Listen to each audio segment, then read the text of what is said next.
all your inspiring thoughts and ideas. Can we open the floor to questions? Yes.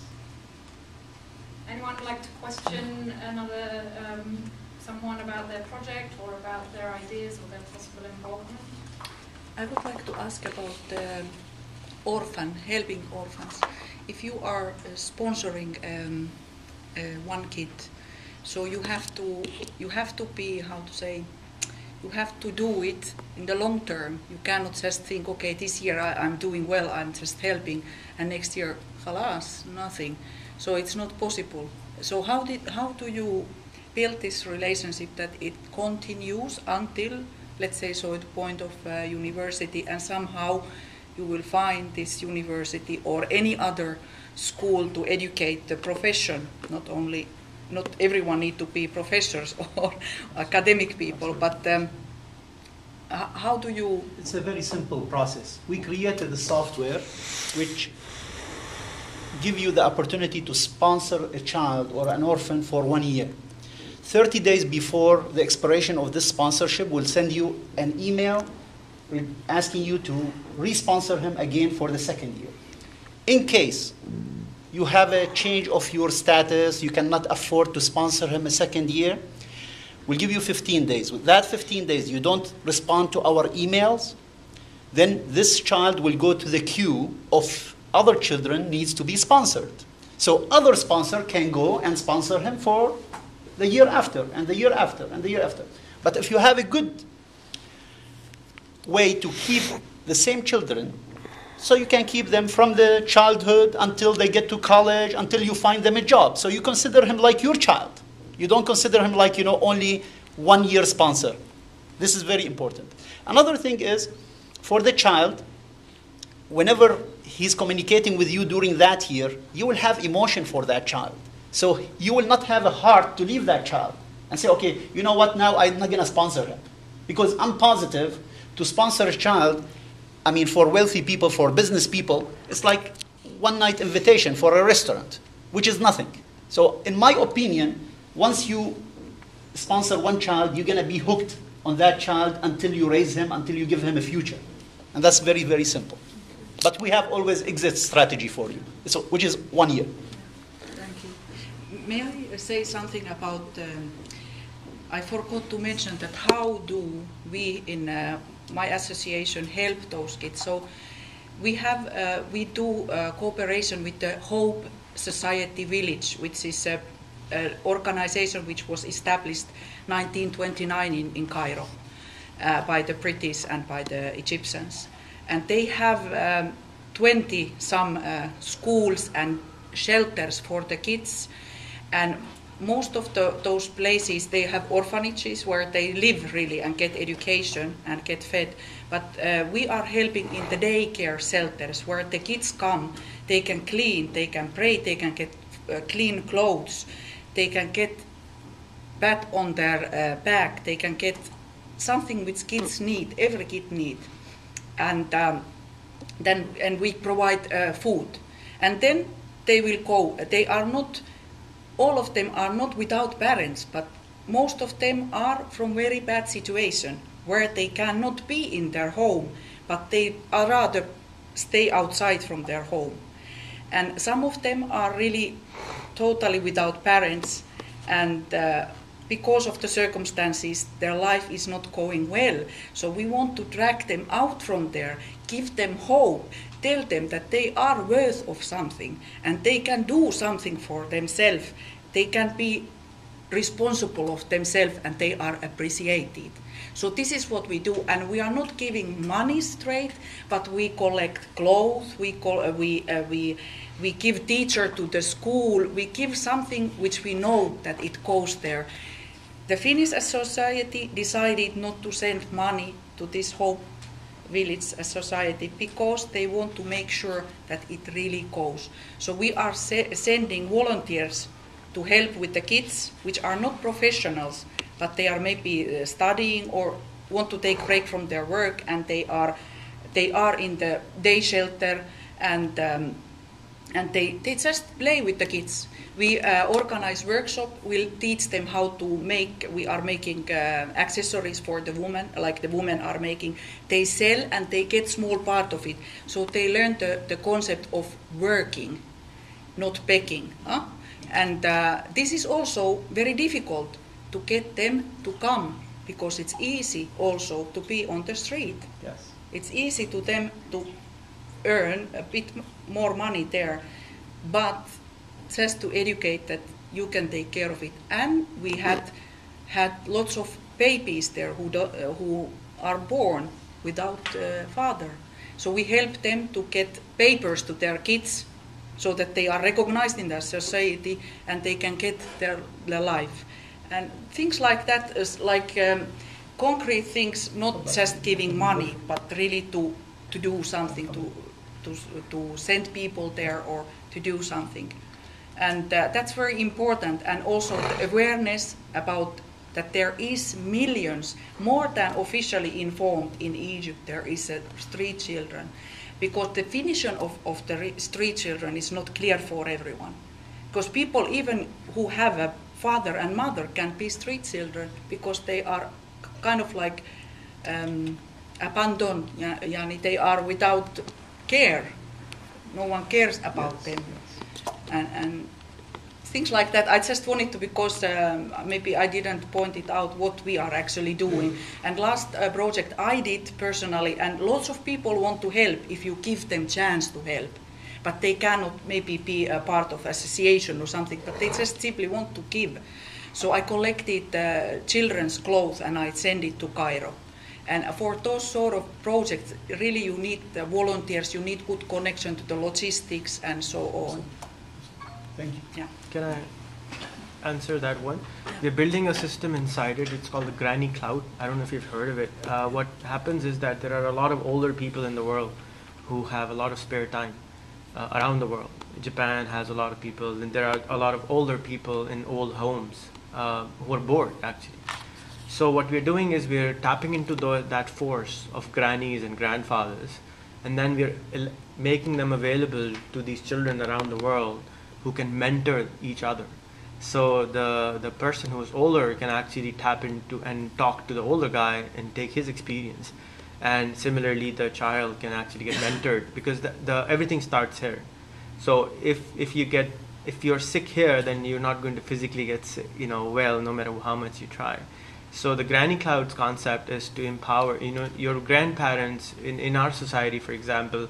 Grandparents are very, very valuable, because we live with our parents normally, if we can afford it. If you cannot afford it, we move out of the house. That's the reverse of normal process in the West. I come from Pakistan, so that's where if you can afford it, you get a big house and everybody lives together. So what happens is that your children are literally raised by the grandparents. So same concept, using technology, we're empowering so that people who these older people can talk to the younger people, and the younger people can talk to the older people, or online if possible, because then the distance doesn't matter anymore. I want to see one grandmother to speak online. A lot of my mother cannot handle anything. You can learn more about it on TED. If you go and type on YouTube TED space Mitra, there's this gentleman called Sugatra Mitra who has actually created the Granny Cloud, who has created this phenomenon of self-learning. Self-learning allows people to learn themselves using technology rather than somebody teaching them. So teacher become a facilitator than actually a teacher. So he created that. So you can meet the grannies online. Definitely for the future. Grannies working their brains as well. So Yeah. No, I mean that I'm soon possibly granny, so no problem. I'm the next generation already. I can go and do it online. Please, if you introduce Mr. Furat Al-Amri. He come a little bit late, but you're welcome to our meeting today. Thank you very much. Thank you. Please, Mr. Furat, if you introduce yourself, at least everybody know who joined us today. My name is Furat Al-Amri. I'm Director of Franchise Enforcement in Road and Transport Authority. And responsible of all the problem people in Dubai, which is taxis, limousine, inspection of buses, school buses, and all this our roles in RTA. Thank you. Any other questions? My question for Mr. Izzat. Do you have any plan for the help children in Aitami project to find a job after they graduated Yes. from the university? Yes, absolutely. Our aim to give them education, at the same time when they finish education to help them to post their CVs on itami.com in order for us to help them to find the best opportunity, to have the best opportunity as a job after that. And then they become on their own. Mr. Izzat, who investigate the case? Because I have problems sometimes with the genuinity of the case. Very good. That's why we make it very simple. We are not the authorized people to list and to investigate. That's why we go to organizations like Dar al-Bir, like Dubai, let's say, society, whatever it's like registered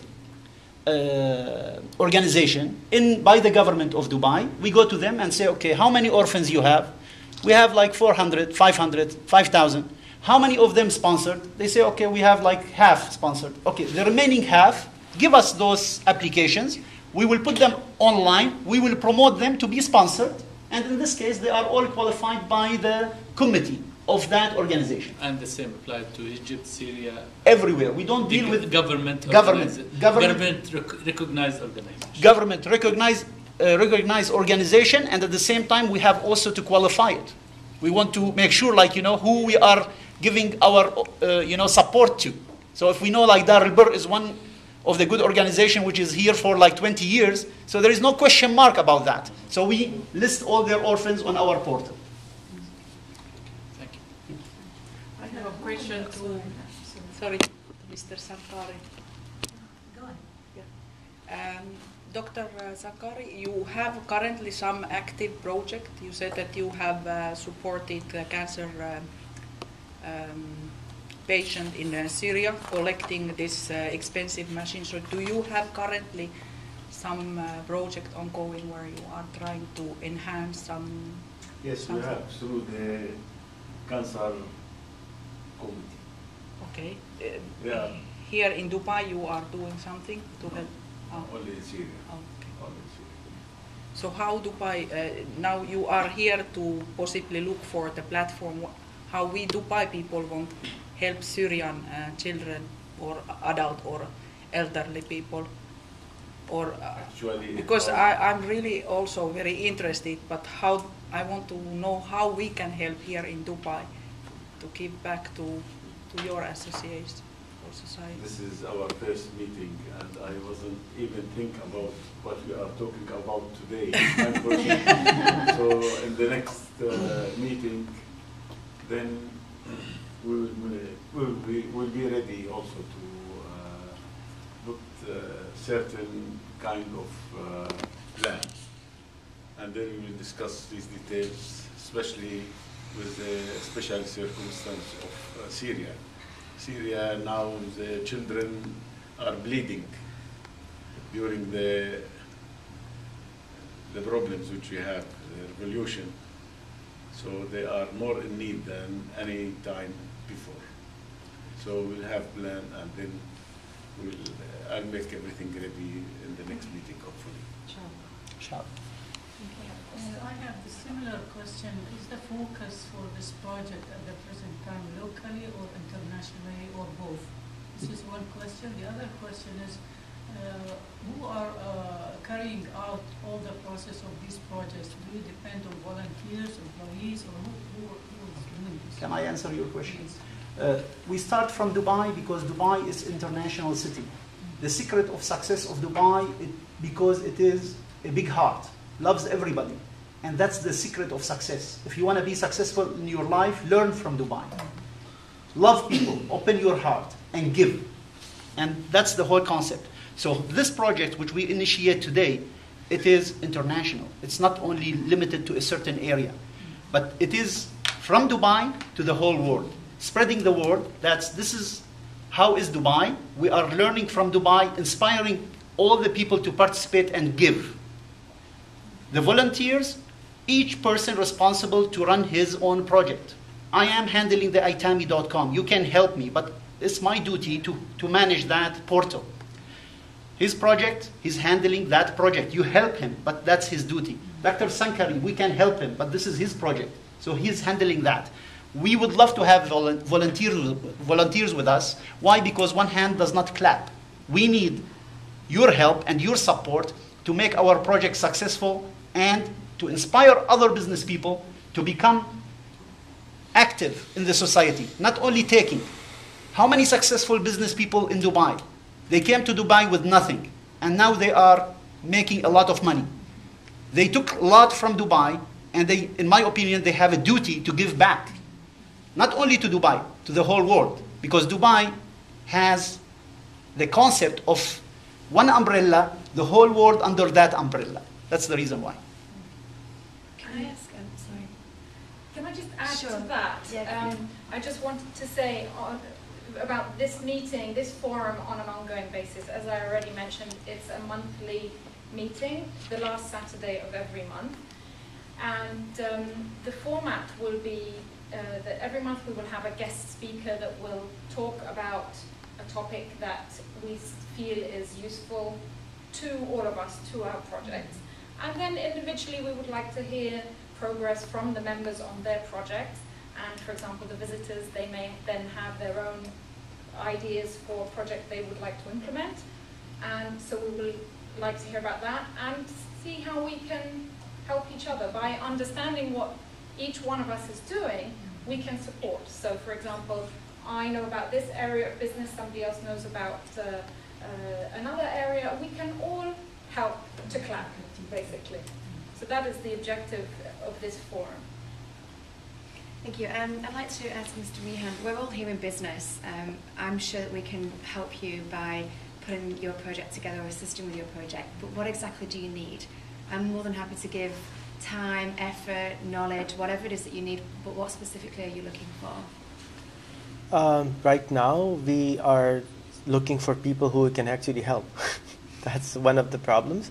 Second, we're looking for mentors who have had experience in doing large projects like large franchises, for example. We don't have experience in that part because we will be growing business in two folds. One is open source knowledge, and at the same time we'll be developing social entrepreneurship projects. So, for example, we'll be creating brands of businesses, but we don't have experience of running 10,000 franchisees, for example. Mm-hmm. So, if you know people who you can connect with to the right people, that would be great. Another friend of ours who we met last month is helping us translate our content in Spanish. He's also Finnish, and he's translating in Spanish, and that is what is happening is he wants to use exactly same stuff which we are creating and use it in South America. Then we have friends from Somalia who wants to translate in Arabic, so we can empower people in Somalia and other places. So, for example, our goal is to empower underprivileged from everywhere in the world. We are starting from Pakistan because that's where I'm originally from and that's where I am best at. However, we will need local chapters very, very soon. Once it's done in Pakistan, and it's actually done, and you can see the outcome of it, we will need people from around the world who want to do it in other parts of the world, creating local chapter, translating the content, and localizing it. McDonald's in India sells a veggie burger. It doesn't sell that in the U.S. So, Pizza Hut here is selling, shish taouk pizza. It's not available in other parts of the world. So it's very important to localize content also. So if you guys think that, I think it's very important to do the same thing in Egypt, what we are doing. I mean, India, Pakistani and Egypt economies are very similar. We need to do this in Bangladesh. So in my mind, I wanted to go first in Pakistan, second in Bangladesh, and that speaking part of the world, because I think Bengali language is spoken at least, and again, it's underprivileged countries we're targeting. So the Bengali language is spoken by 200 million people in Bangladesh and in West Bengal in India. So that's around 50 million people, sorry, not 50, around 400 million people that speak Bengali language. And those are under $30 mark range. So if I could create the Bengali content, which I'm already working on, I'm asking local people from Bangladesh to help me translate the content and localize it at the same time. Then we need Arab contribution so that we can localize it in, according to Egypt, according to Somalia and other Arab areas, because the whole idea here is that if you go to Africa, for example, you will see a huge disparity between very, very rich and very, very poor. And the reason for that is the knowledge is not shared. And now you can buy a $15 mobile phone which can hold up to 400 videos on it. So you can just give that away to a family or to a tribe or to 10 villagers. That's like $1 per person. But that mobile can literally change everything upside down.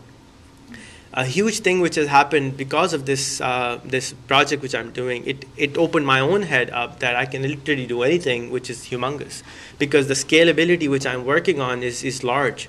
So everything I'm doing it in a different format. So there is literally no text. Everything is video format. So we're doing videos in English which can be translated automatically by YouTube in 60 other languages. So Google, technology empowerment, because I come from a technology background, and in technology space you can scale things up very, very quickly without a lot of people. So we have a lot of people right now helping us within Pakistan.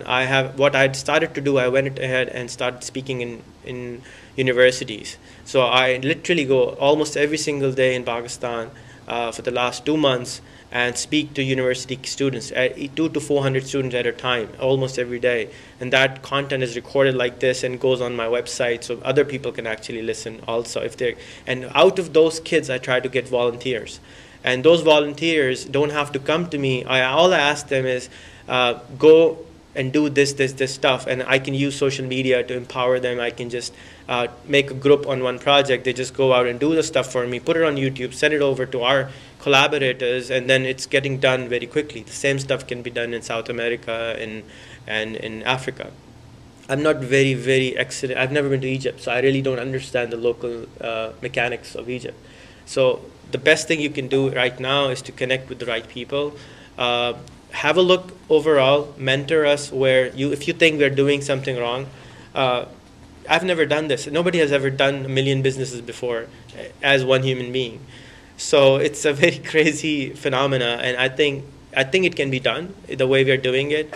And we're taking local knowledge from local people, recreating the knowledge, mixing it up with the international knowledge, and putting it out there again for anybody to scale up their business. If you have been to India or Pakistan or Bangladesh, people are doing, a cobbler in the UK makes how much? 2,000 pounds, 1,500 pounds a month at least. Why does a cobbler in India or Pakistan make $30 a month? It doesn't make any sense.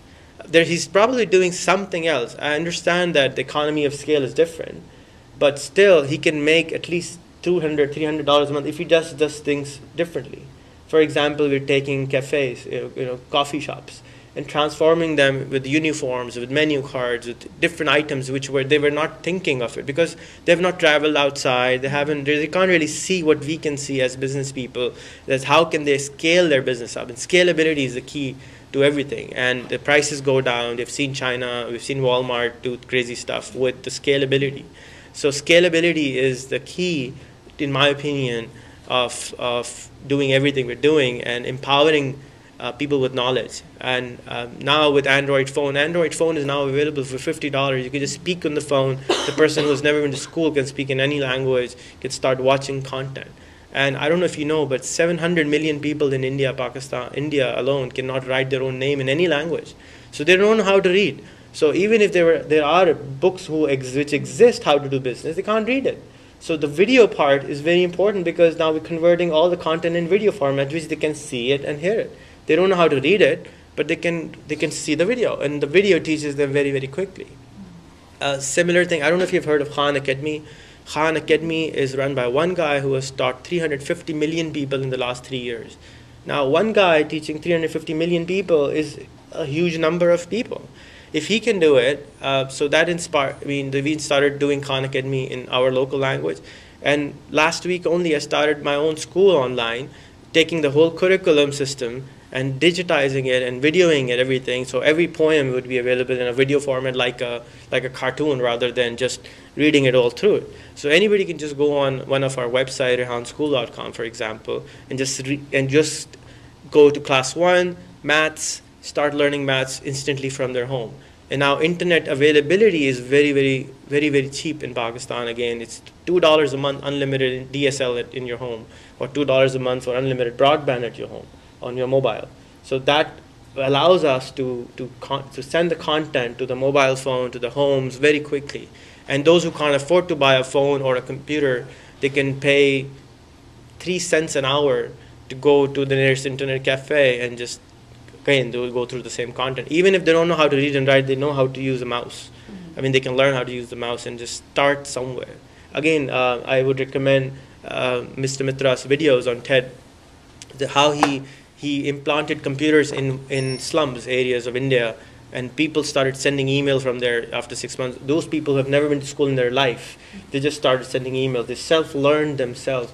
And the peers are our best teachers. So here we're here to, again, learn from our peers, what he has done. I would like to connect you to Imran Khan's cancer hospital. The guy who actually did everything, he's a good friend of mine. He'll definitely help you. He know all the tricks and tips. I know another 50 vice chancellors of hospitals and teaching institutes to connect them. I mean, just sharing of the knowledge is the most important factor right now in the stage of, I think, human history we are going through. The way we can scale up things is way beyond anything ever possible, just because of video and other tools which are available. So sorry for the long answer, but I hope it answered it.